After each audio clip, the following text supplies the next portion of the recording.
Chapter 38 Piece by Piece. Since the primary design purpose of the FarViewer had been that of experimentation and research, the Dr. Roberts had designed them with logging and telemetry features, the adage being, it's better to throw and use data away than not be able to find it. To this end, almost every aspect of the FarViewer operation was recorded: its location, altitude, magnetic flux density, power consumed, the list went on. All Bouncer and Graham needed to do was to get it all in one place from both devices and analyze it. Luckily, with them both being nanotech enhanced, that would not be a problem. "I'm not exactly sure what it is I'm doing, Bouncer, but it feels weird," said Graham as his nanotech literally sucked data from one of the FarViewers. "I know, it kind of tickles, doesn't it?" laughed Bouncer, as he worked on the other. "Do you think they can work it out?" asked Graham. "Of course, Graham," replied Bouncer. "They're nanotech. They can pretty much do anything." The more data the nanotech consumed, the more parallels it drew. The LETs were falling into three distinct groups: portals generated at around 9 o'clock and 2100 hours, and then all the others. It appeared that at these two specific times the portals generated differed to the others, in the magnetic flux density produced. Electric charges and magnets are manifestations of certain types of matter, most particularly electrons.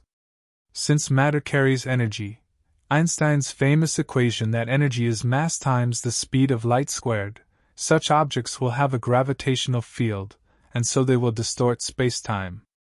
These changes in magnetic flux density seemed to indicate that these were the conditions that formed the bridges between dimensions. "What does all this mean, Bouncer?" asked Graham, struggling to see the wood for the trees. "Well, as far as I can follow, there are these 2 times of day where we know we have gone into a laboratory, but we saw slightly different views, or the same things as before in the same place, even though we had previously taken or moved them. Okay, so those are the times we've jumped to another dimension, but how did we see all those copies of people?" asked Graham. Well, that is the problem. The only idea I have, that makes any sense, is that they're all from Sepulchre and they know we are stealing from them and somehow they've banded together to catch us. We just didn't know there was more than this one here. It appears there is." Graham once again sat down to take it all in. It looked like their spree may be finally coming to an end, and there was no way they could keep ahead of that many people. There must have been 9 of them altogether. "Are we going to be okay, Bouncer?" "For sure, don't worry, Graham. I think we need to sort out how these dimensions work, then if they do come looking for us we can get out of here, sharpish," replied Bouncer. Graham listened to his friend and calmed down a little. "Okay, that sounds like a plan, but if we have the FarViewers, how are they jumping dimensions?" Bouncer looked at his friend. "I don't know, Graham, that is the bit that is worrying me.